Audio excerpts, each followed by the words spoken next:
And we are live. Welcome back to the All Things Aged Care Weekly Wrap Up. The live stream is brought to you in collaboration with Australian Aging Agenda, who have generously offered 2 tickets to the 2026 Positive Aging Summit.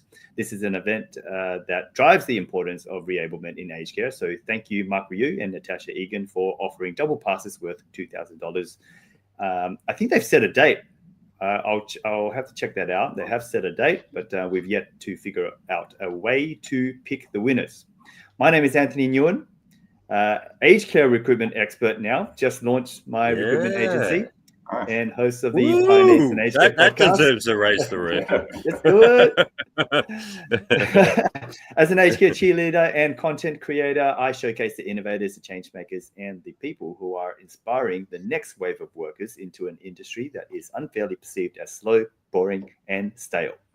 Speaking of innovators, missing in action as well is Robert Covino. I'm sure he'll join soon. Oh, there he is. Speak of the devil. Here he is. Well, here comes. That's how you make an entrance. There he is. Robert right Covino, founder and Up through the CEO trapdoor, of release the smoke. in the house. One of Australia's leading voices in aged care innovation and data-driven transformation, Rob has led the creation of proven technologies like Mirus Metrics, Care Minute Manager, and now Mirus Plus, an AI-powered platform uniting aged care software and data to streamline everything from admissions to compliance.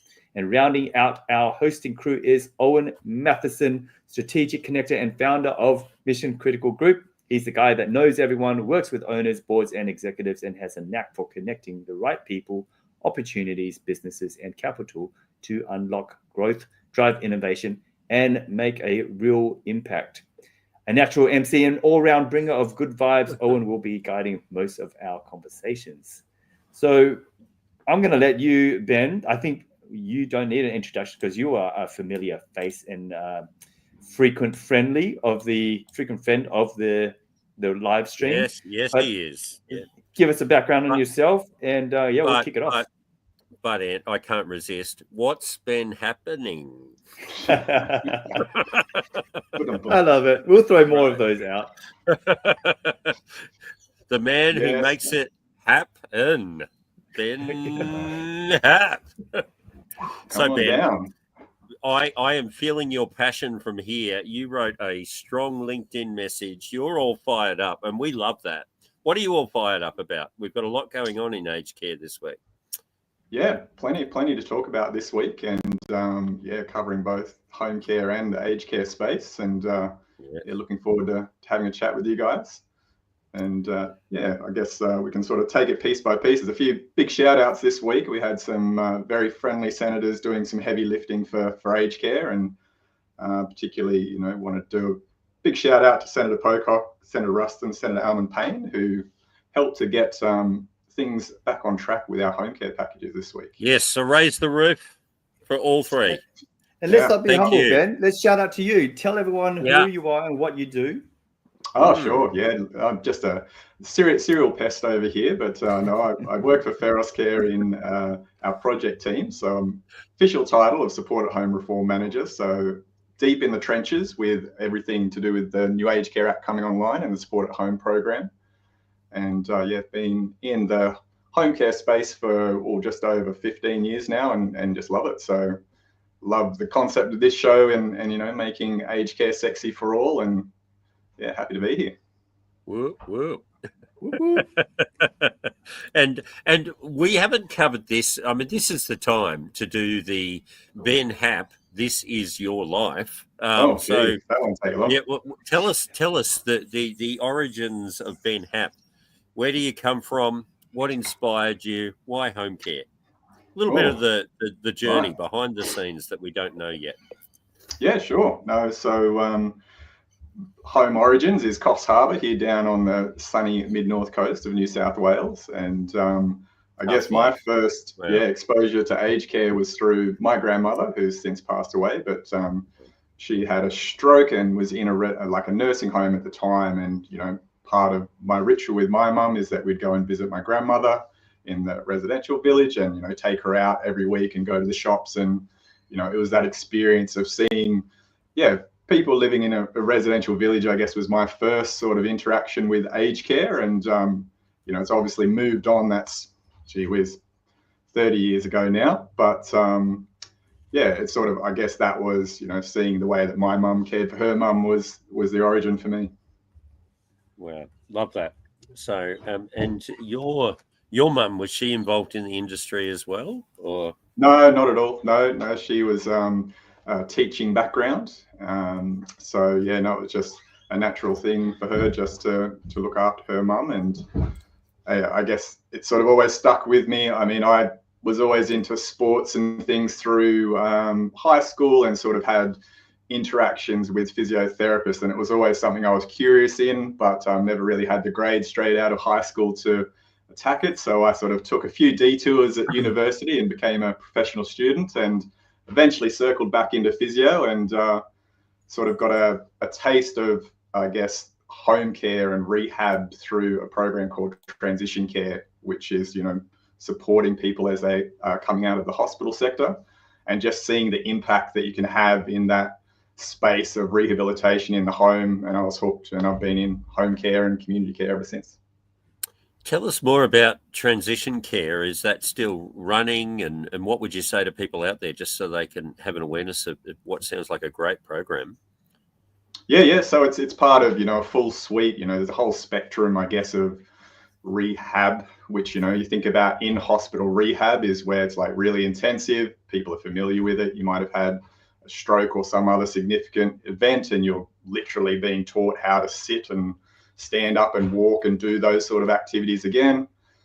The next step out from that, so if you're leaving the hospital system and you're sort of in that next level of subacute care, it's called transition care. In some states it goes by different names, but TCP, everything's got an acronym in aged care, so people will be familiar with TCP or TACS, or got a few different ones. Time limited, goal orientated, you know, really intensive multidisciplinary team. You get to throw a lot of support at someone over a period, you know, 12 to 16 weeks, and you can get some huge outcomes. So, you know, that was sort of, where I was hooked. Hey, quick question for you, Rob. I don't know too much about home care. Are there numbers that you could throw out there, and for myself and others who are just getting a grasp on it, what numbers out there can you throw out there to shine a light as to the state of home care and where we're heading and what we need to solve? Yeah, well, I mean, it's a great initiative. Support at home is the new model, but it's there to really create another, I guess, pressure relief and support aging Australians as they may want to spend their encore years in a different model. It may not be the subacute sector, which is what a lot of the high care residential feels like, but also residential feels still a little bit more like a regulated institution and not as much of the home, and that's always been the hard balance between the two. So I see it as a great policy change. I think we lead the world in some of that thinking. I mean, some other countries and models, like Humanitas over in I think they're in Denmark and so forth. But what it's actually creating though, it's creating also these sub accommodation models at the same time, because then you've got a lot of developers and a lot of individuals in the sector and nurse advisors who understand the legislation, but then we put our own spin on it, right? And certainly Ferris Care has their model care and what makes them very different as a provider, and that's already starting to play out before the support home's even live. And so what that looks like in accommodation models are things like group homes.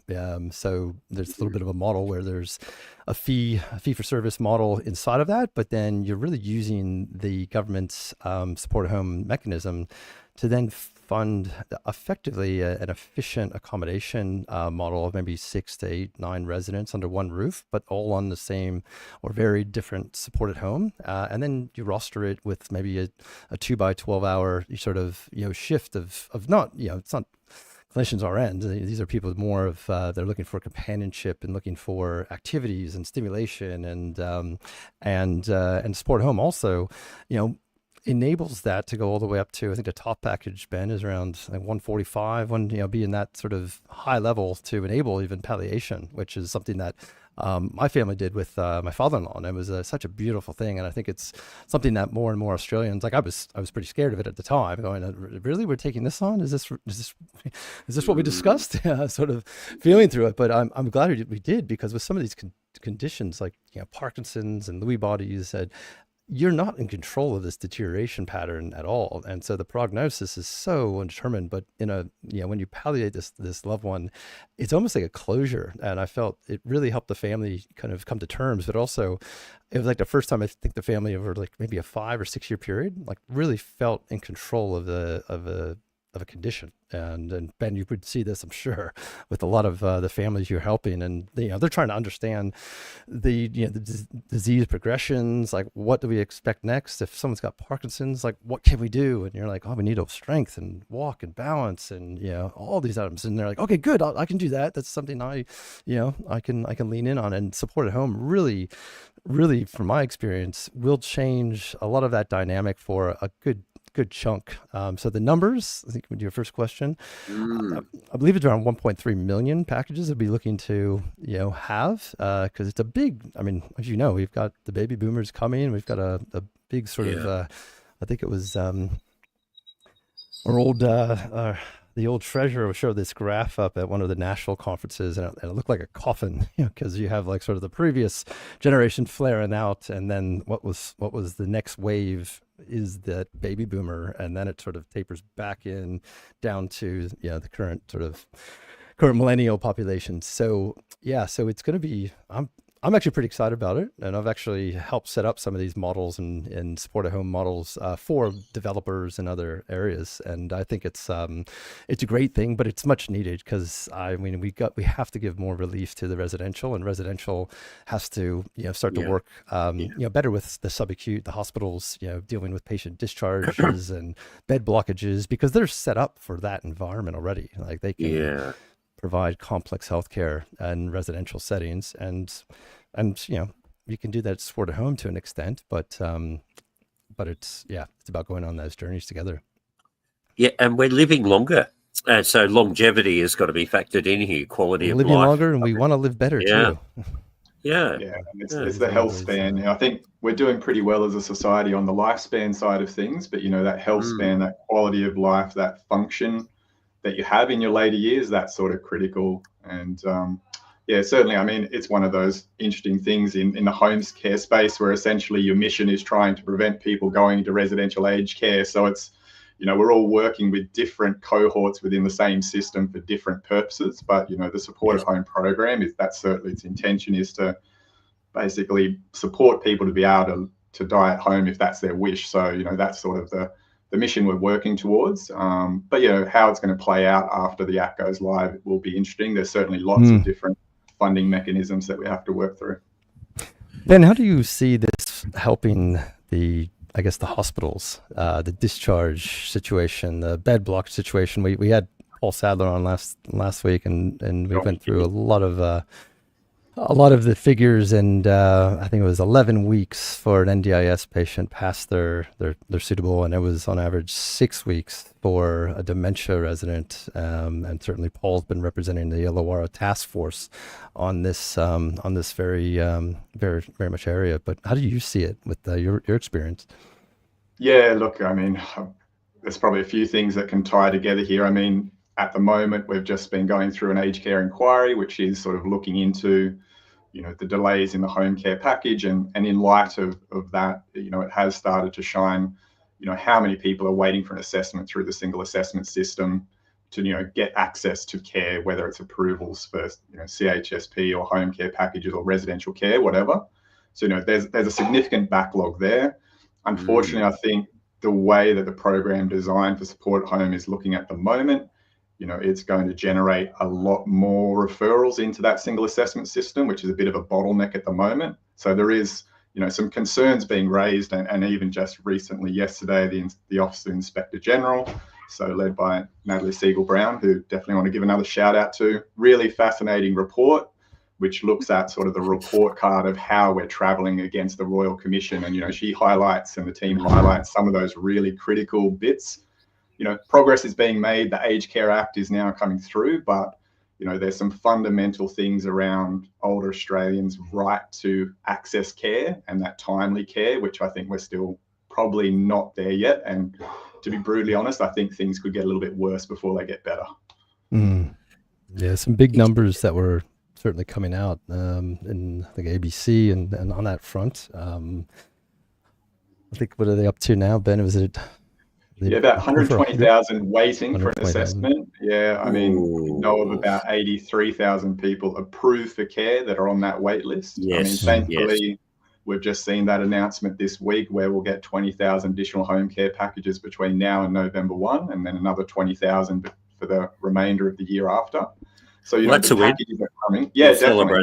Yeah, and that's again the shout out to the senators early who were really thank you, senators, for that for the sectors. And I think if we can get that single assessment system really efficient and getting that access to assessment and care working, then we've got a good chance. Yeah. And how much is the workforce? Yeah, exactly that. What Rob's asking. Because it is a multi-dimensional problem. It's not, I think, I guess just explain to more of basic terms, somebody listening and thinking, well, can't you just see more people and allocate it? Is it a red tape? Where's it coming from? But it's complex. It's, as Ben was noting, there's workforce issues. We need to hire clinical staff to then have someone assigned to service this, this package, number one. And we heard even last week, was it Mary from Townsville called in, and she was, just noting how a lot of the teams were noting they got into home care not to do domestic services. They thought they were going to be, providing something different, and 90% of their time it feels like it's more of a domestic cleaner and other aspects. So that's made it hard for them as a provider to continue to retain some of the staff.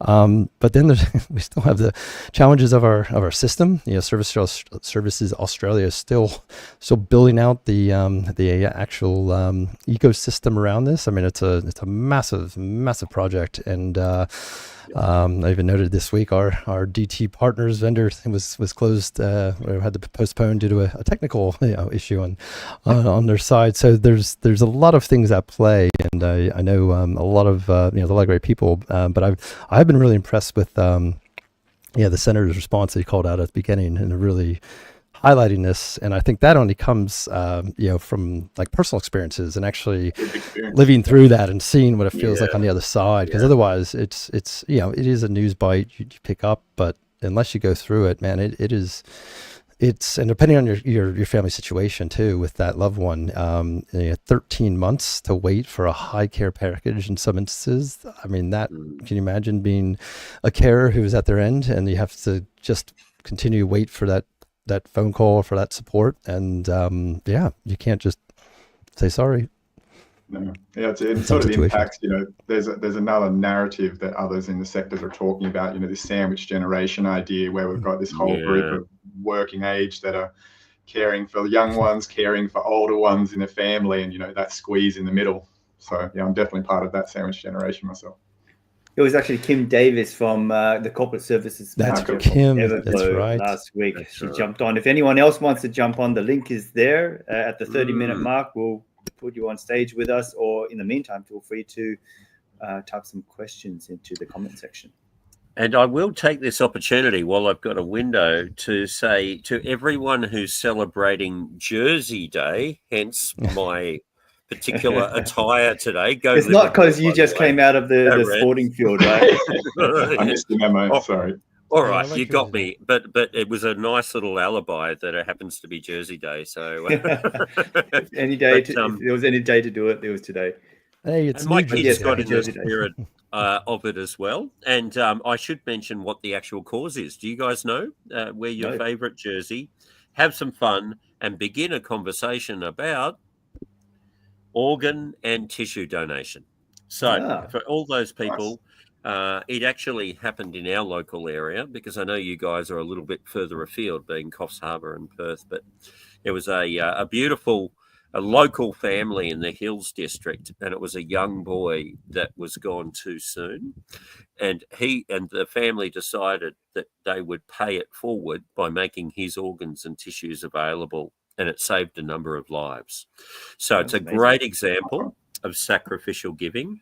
And I think very relevant and poignant in terms of the culture and the spirit of aged care and the workers in home and aged care. So it's a really nice fit. We encourage everyone in the aged and the broader care community to get on board with Jersey Day as a great initiative. To I wonder if that's the reason that Aging Australia, for the Aging Australia conference, the final night, the conference dinner, they're saying it's a dress-up themed event, and come wearing a jersey as your favorite sports character or whatever. There may be a link to that, or maybe it's just a coincidence. But yeah, bring that jersey. I'll bring my Michael Jordan one. That's how those conspiracy theories start, right there. But all I can say is go Liverpool, and you'll never walk alone. I have to say though, on that jersey, on that organ donation, I feel like our RMS should make it much easier for to tick that box, or almost by default. I mean, it's I guess being from America and going through these two systems to look at it. This is a little bit left of field, but some states you can ride motorcycles without helmets because there's that American mindset of, why should government impose on me, what I want to do with my life and my rights. And if I want to, smash my head and my brains, then that's, that's fine. But that's my choice. That's my my choice. But then it was I think there was a response was, it was actually quite a clever state-led response was that, all right, well, you can do that, but then you guys are automatically organ donors because of the fact that pretty much everything else works except for, that organ up there. And I think that's where it's so important because, again, unless you go through a journey where you're waiting with a loved one for, vital organ, a kidney, a heart, a liver, and those transplants. I'm trying to think of and you know the gentleman who had one. He was the Shock Jock DJ on a talk show host. But at any rate, going through those processes and just not knowing exactly how long you have to wait for, but whilst you're deteriorating and imagine not feeling so well is and then the fact once you get that organ and how transformative it is to your your life, your well-being, your outcome. I mean, people have a new start on life. It's just a very different change. But yeah, Jersey Day, go Jersey Day. I like it. And I should actually pay tribute. It was the Gremo family, and this is a sad story, but an amazing pay it forward outcome. Nathan Gremo was only age 13 when he lost his life, but the Nathan's family chose to give the gift of life to others to honor Nathan's generous personality. Don't you just love that as a tribute? Yeah, celebrate his life. Celebrate his life, Nathan, and that saved 6 people, including 5 young adults and a baby. Wow. And at the time when that gift was made, and this is the number, Rob, you'd be interested in this, 1,600 people were waiting for organs and tissues at that time. And so it'd be interesting to see the stats now. But in 2014, 1,193 people received the gift of life from 378 donors. And what I would love to know now is what are the new stats as a result of this national initiative. So if you do know and you're out there and it's open mic time coming up, it's not night time yet, but we'd love to know because we love a good before and after story where there's an awareness of an issue, and we absolutely want our open mic to be a forum where we talk about the issues that matter. And I know it. I'm very excited to note, Ant, that our friend of the show, the legend advocate himself, Paul Sadler, will be coming up shortly, and I can't wait to hear what he has to say about what's been going on. Sorry, Ed, Melbourne, yeah. Oh, no, I was just going to say, in relation to the donor, it's really important that people let their family members know about their wishes, because you can specify it on your license, but then your family can override it. So you just need to make sure that your loved ones are aware of your intention.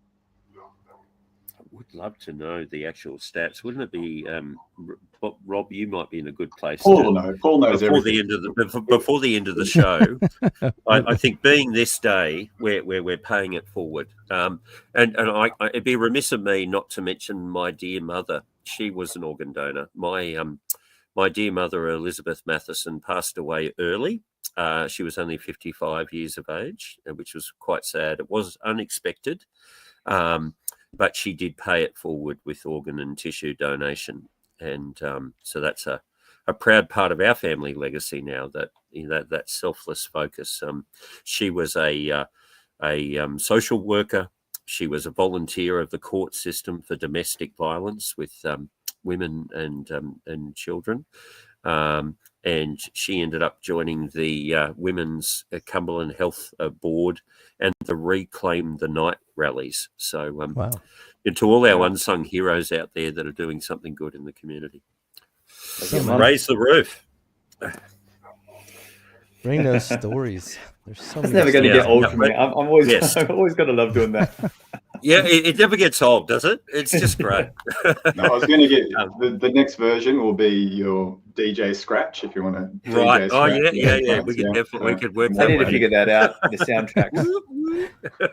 Hey Ben, on Actually, the DJ Rob yeah, Rob they'll get there. could have a surprise for us coming up. Later. Ben, on the curious to explore. Like I love technology and I love data more, and it's data, not data. I think we have that in common, Rob. Right.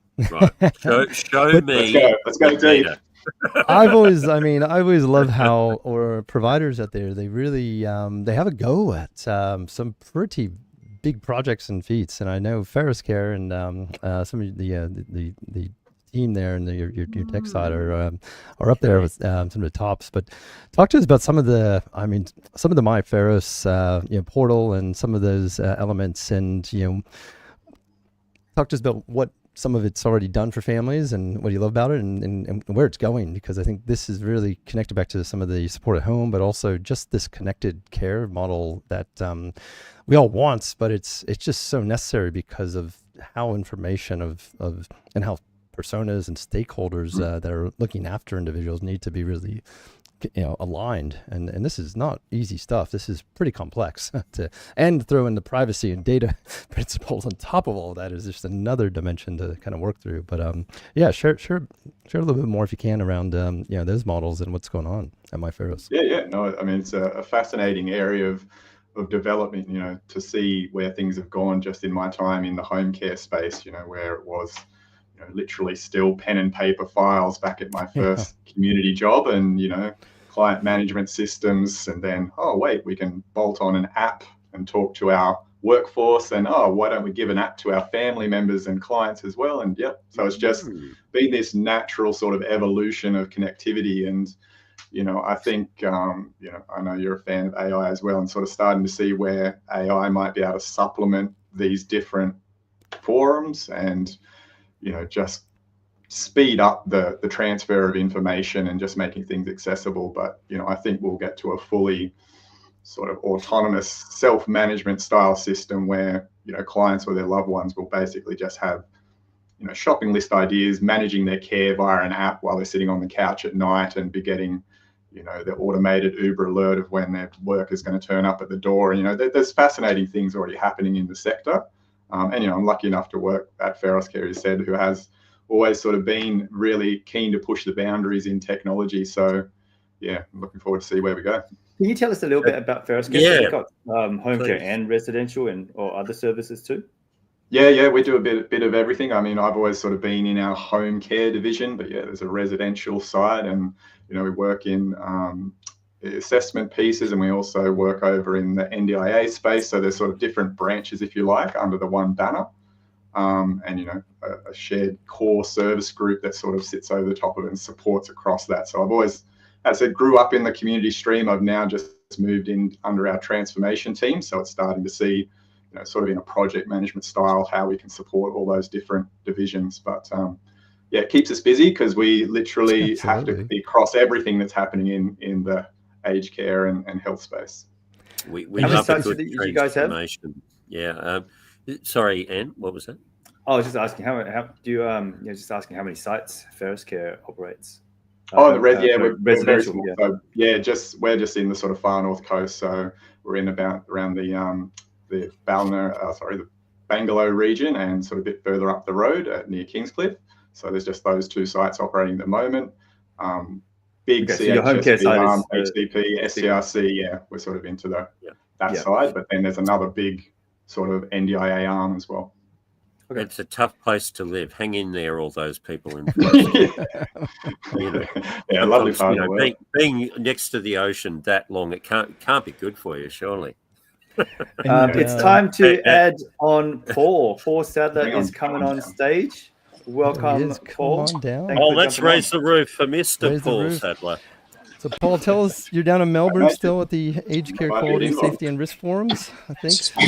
Yes, I've been at the Aged Care Quality Risk Forum for Event Edge, and then the Invox CHSP conference for the last couple of days. And I'm coming to you from the Qantas Club at Melbourne Airport at the moment, just waiting for my flight back to Sydney. As one does. As one does, exactly. And is Qantas looking after you today, Paul? Are you happy with the menu? For a change, the plane is on time, so that's a good sign. That's a good idea. You're going to get back. That's a win for Qantas, right? Yeah. And we're very interested, for those who have just tuned in, tell us a bit about Invox and the mission and the big issues and the outcomes that you were seeking this week. Yeah, so as I explained when I was on last time, Invox was set up by myself and Roland Northall as a voice for the sector. We organise events, write articles, do online briefings, etc. We've kind of carved out a space, particularly in home care, supported home and CHSP. But we're about to launch into doing some work in the residential care space as well. So watch out for that. With the CHSP conference, where we've been coming from is, we know the value of the program. We know it reaches 835,000 Australians nationally. We know it's the base, the entry level of the aged care system. We know that the value that it gains from social capital for the role of volunteers in many of our services through CHSP is invaluable. So what happened was Robert Fitzgerald, the Age Discrimination Commissioner, kicked off the conference yesterday morning, and he basically mounted the argument that we cannot afford to lose CHSP from the aged care system. Yes. The proposal at the moment is that it will merge in with Support at Home. Support at Home is basically an individual budget holder model. The way that CHSP is funded at the moment is through grants.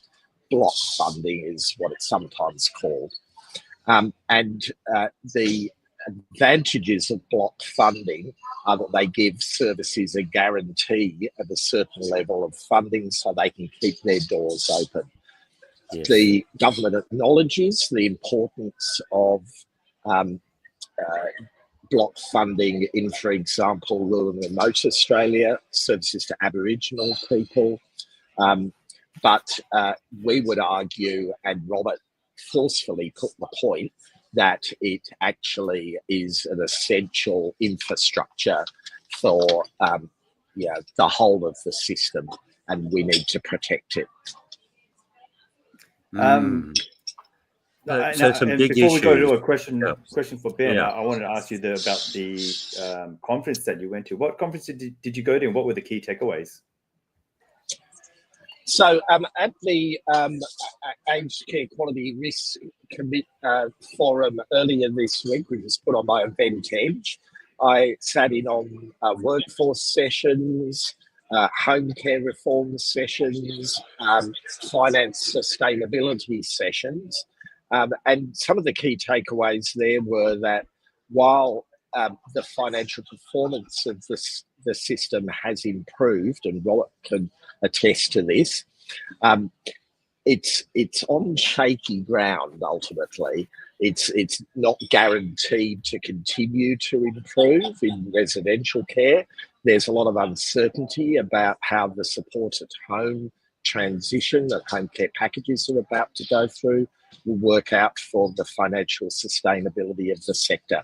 So a lot of doubt and questions about that, but also some confidence from some of the providers talking about their own plans for investment in new residential care infrastructure, and particularly some hope that if supported home settings are right, that we can actually make it a successful system into the future. The workforce panel was interesting. I was on it with some speakers from Mercy Care in Western Australia and from the Salvation Army. Yeah, and the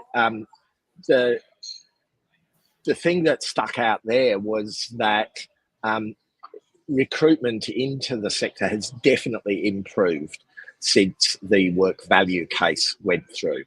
So there's no question that aged care providers are finding it easier to recruit and retain staff now compared with the situation a couple of years ago before that work value case was approved by Fair Work Commission. So there's some hopeful signs from that point of view, but also some significant challenges that still remain, and particular difficulties for recruitment in regional parts of Australia. Yeah. Is there anything that you particularly sort of resonated with in terms of opportunities for advocacy? I know that's a big part of your passion and career long, moving in those areas where you can identify need. Did you feel like you were achieving a quorum on important issues there, or what would you like people to start thinking about in terms of the big issues that we need to gain support on? Yeah, so at the Invox conference, we talked a lot about the importance of advocacy. There's an Australian National Audit Office inquiry into the effectiveness of CHSP that's calling for submissions on it. That actually the deadline for those submissions closes at the end of October. So we talked a lot about the importance of services taking some time out to put together their information about how effective their services are. And we suggested that they do that in a couple of ways. Firstly, there's nothing like anecdotes and stories. From hearing the stories of real people, real people's impact. So get those stories into the ANAO.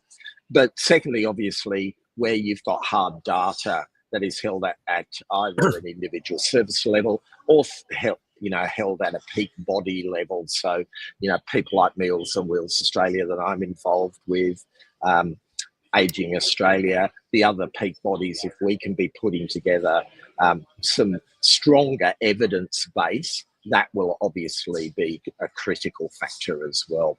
So that advocacy piece was a really strong theme at the Invox event. Yeah. And while you've still got the microphone, Paul, I've got a question from Susan Howarth. Thank you so much, Susan, for contributing.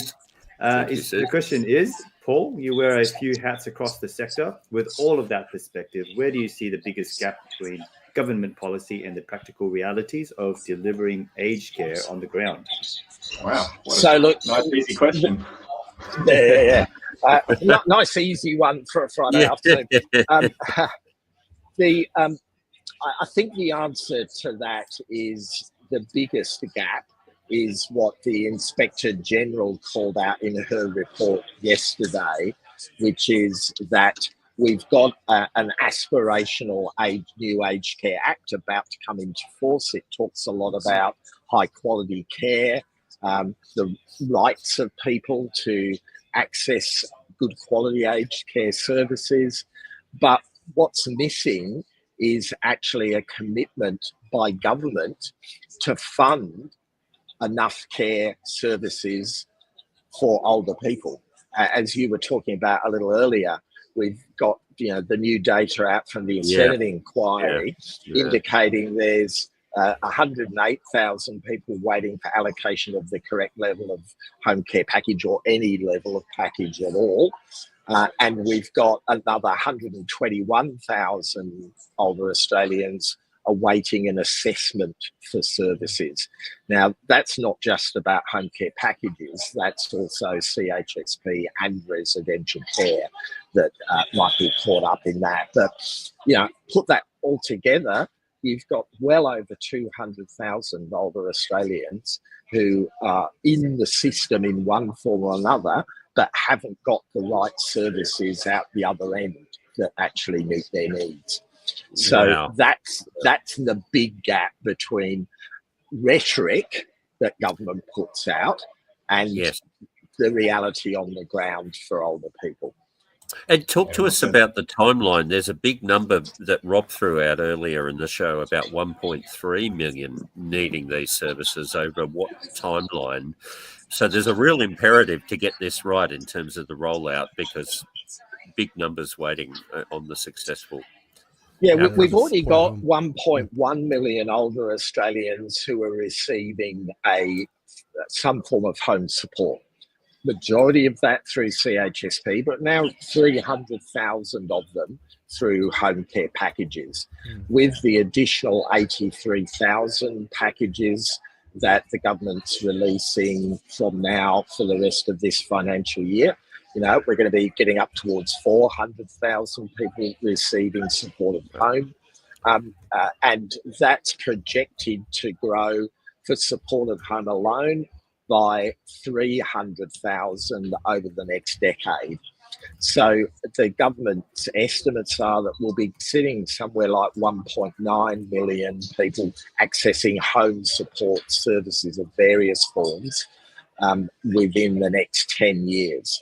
So, this is pretty substantial stuff, and it is, as you said earlier, because the baby boom generation has hit the aged care system.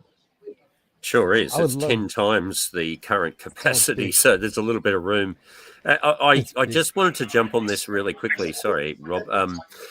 Ben, this is your opportunity. Paul is working very closely with the home care sector as an advocate, and he said it's all about the stories. So this is an opportunity for you to share one of the great stories that helps support getting that support.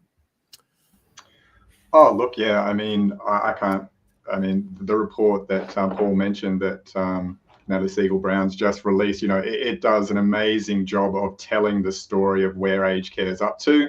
I mean, in terms of like stories of individual clients and workers, it's a herald back to our aged care employee day and all those wonderful stories we're sharing. That's the core of what everyone does this role for.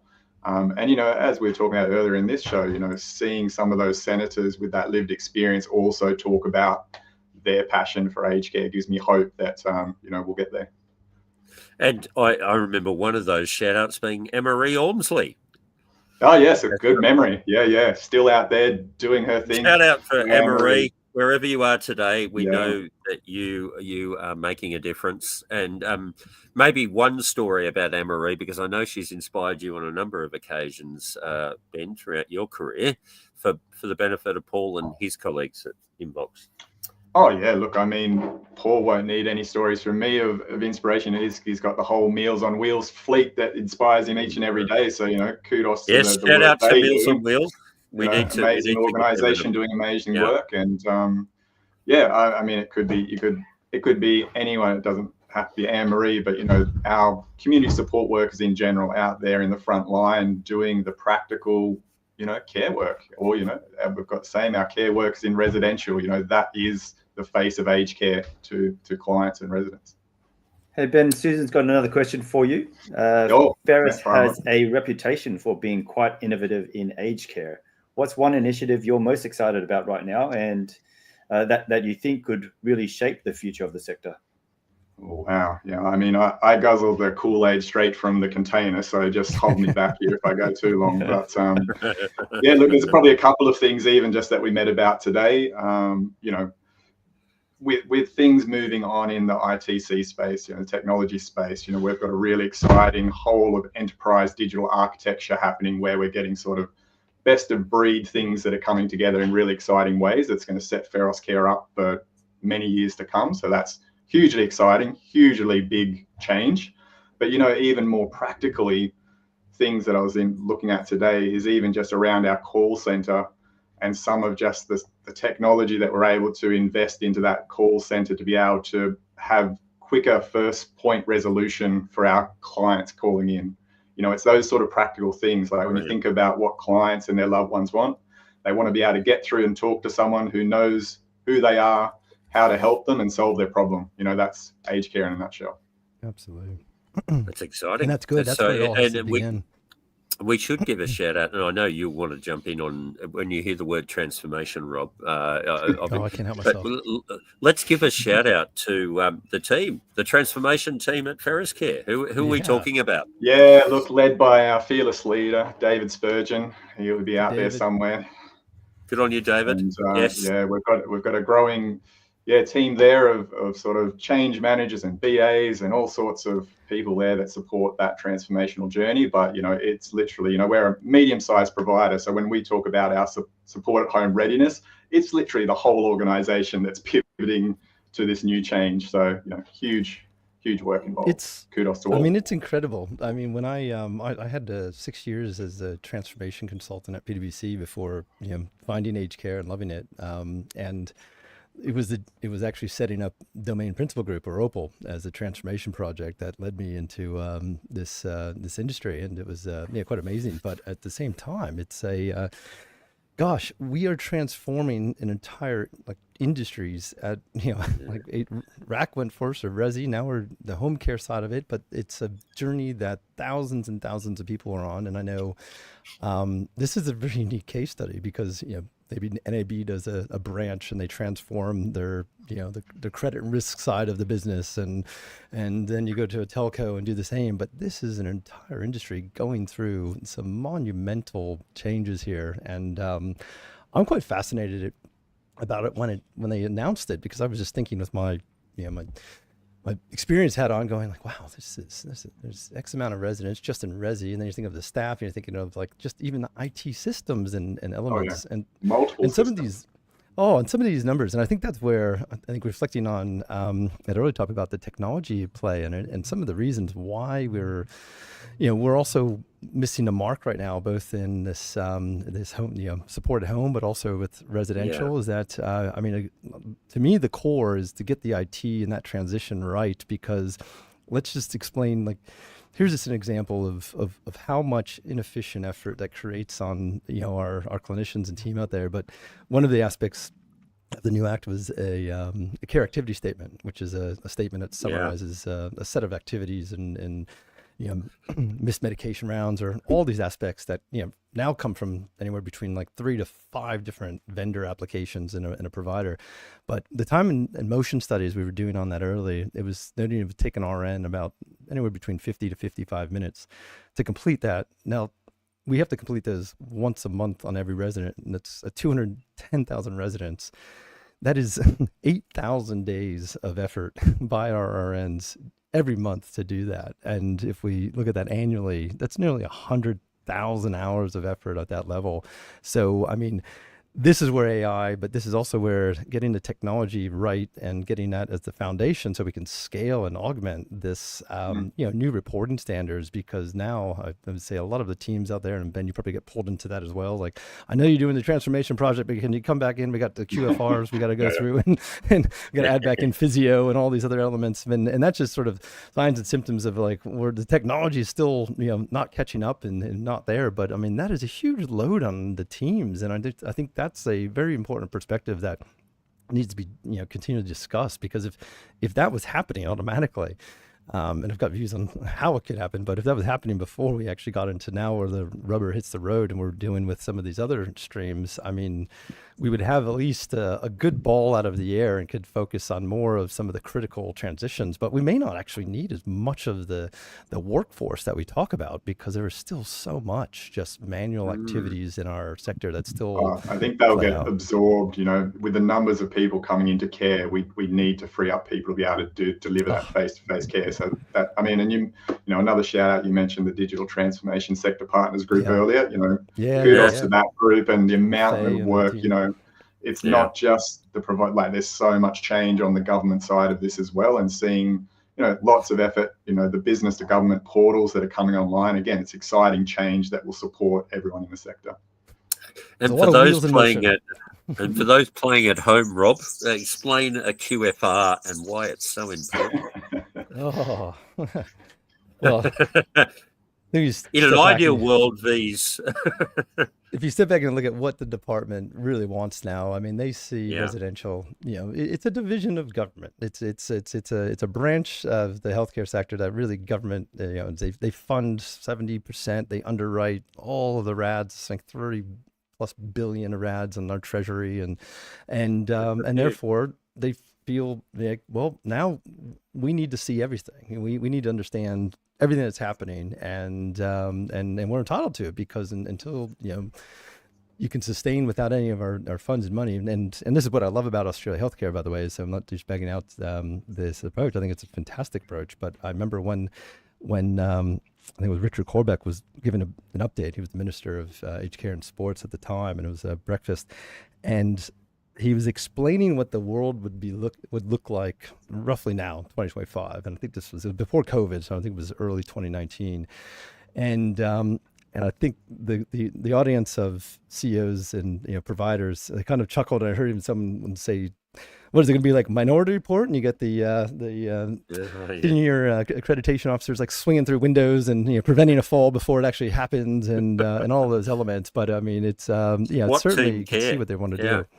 Yeah. So there's definitely a level of accountability that now is in those reports to both the taxpayer, most importantly, because that's where all the funding is coming, but then, you know, from government. And I think it will lead us to preempt, you know, risk or see risks before they start to really play out. And what we've, you know, discovered in those Royal Commission hearings, because it was the Royal Commission into, you know, safety and dignity of these aging Australians, not into government funding, you know, not into other elements, but it was about the loved ones and the vulnerable ones that are in, you know, in our care and services, and we will be there too. So I want to bring Paul Sadler in there, if I may, because you lived right through that whole time span in the public eye as the Royal Commission and the spotlight was brightly shone on the aged care sector.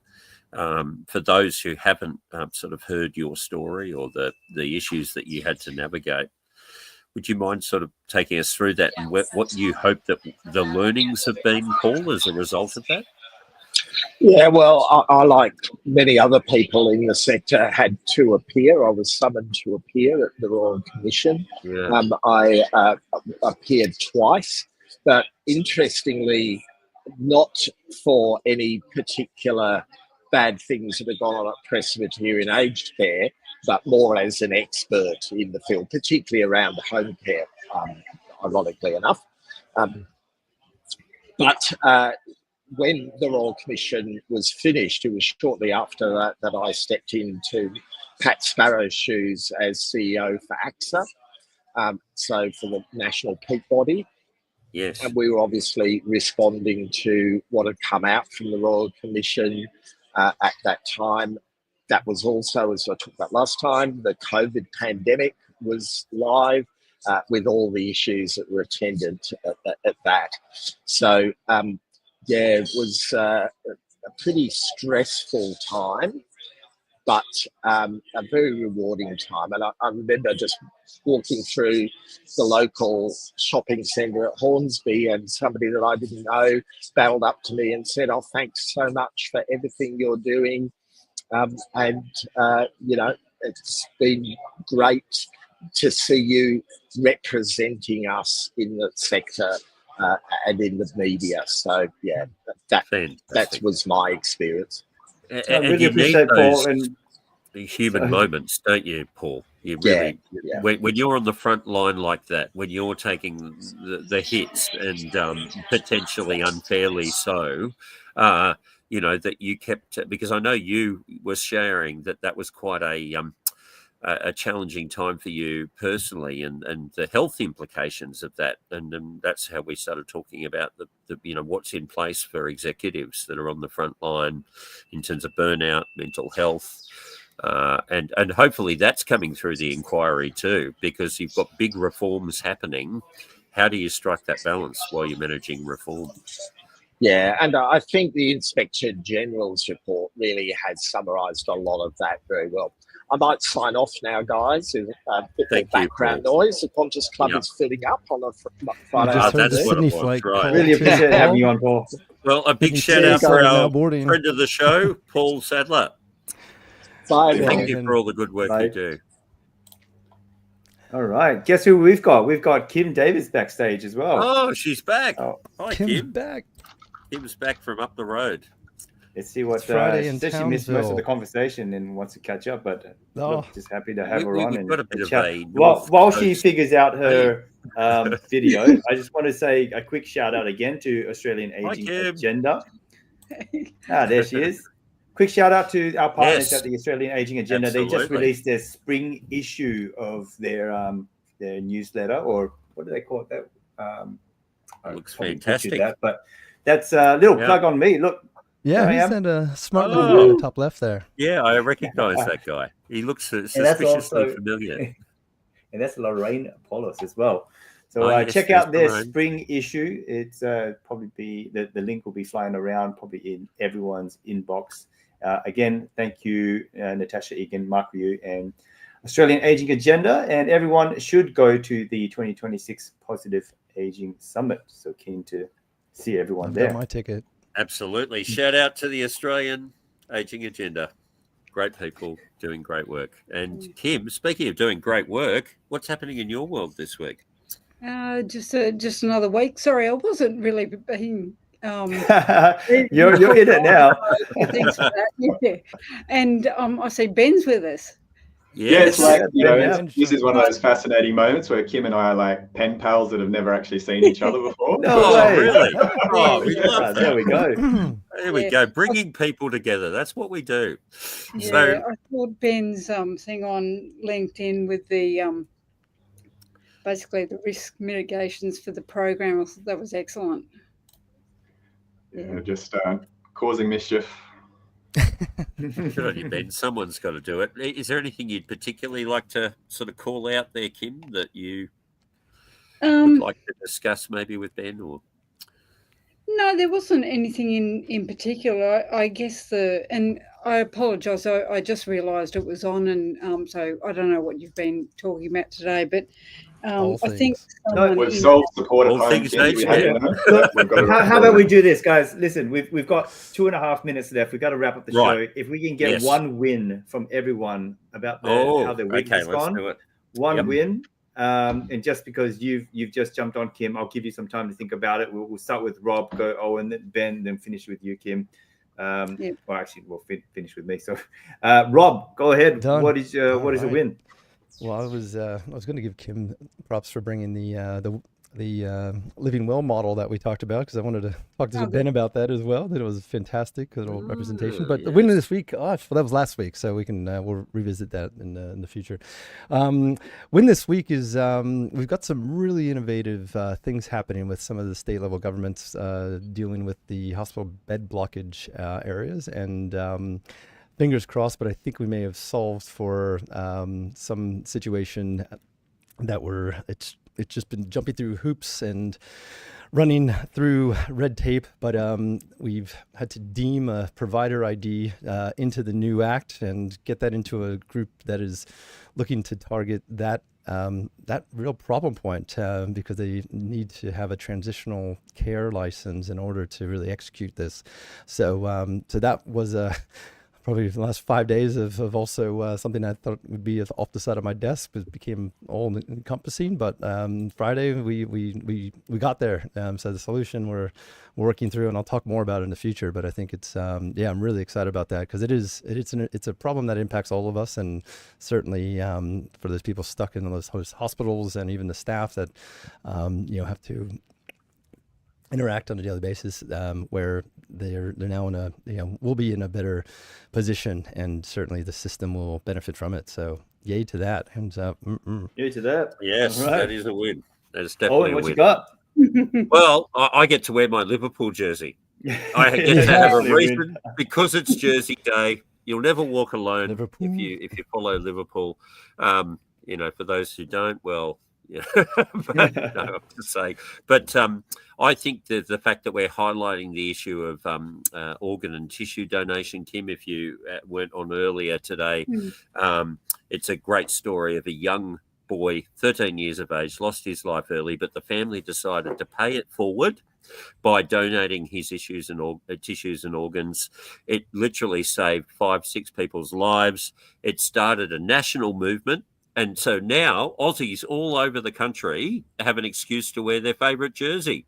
So shout out to the Gremo family and the great work they're doing with Jersey Day. Let's raise the roof for Jersey Day. Jersey Day. All right, Ben, what you got? Short and sharp one from me. 40,000 home care packages going to older Australians this year. Just kudos to everyone involved who brought that to bear. So job's not done. It's just a start, but it's worth celebrating. That's a big win. 40,000. Yeah. So tell us the number. That's fantastic. Yeah. So 20,000 before November, 20,000 between November 1 and December 31, and then another 43,000 the first half of next year. But we've just got to keep it coming. Keep it coming. Good momentum. All right, Kim, you're up. Look, it's been a week of documents for me this week. I've got a the win. It's a weekend now. I've had some really good conversations with our exec team, and I really feel as though we're starting to hit our stride. Everyone was very tired when they delayed the implementation of the Act, and so it's been a struggle the last couple of months, but I think we're getting our second win. So that's a win, just sort of feeling as though we're pulling together as a team and we're on the right path. Absolutely. That's a big win. Good Well done to you and the team. And talking to you guys also. Yeah, of course. Yeah. we feel likewise. My win is that I've recently launched my recruitment agency, Aged Care Recruitment Experts, ACRE for short. Yes, you have it. Thank you. And that's a win for me, because I quit my job 6 months ago, right? And today is I got to go to my kids' school to celebrate their Father's Day morning tea. And every year previously, I had to miss it. So this is the first one where I could just make the decision and ask no one but myself and go to this my son's morning tea event. So win for me, win for shout out to all the fathers out there for Father's Day. Oh, Father's Day. Absolutely. Father's Day win. Yes. Yep, for all the fathers out there that are doing their bit. But guys, we're wrapping up. Thank you so much. Thank you, Kim, and thank you, Ben, for joining us. And there we've got our DJ playing us out. So bye guys. Thank you. And let's make Aged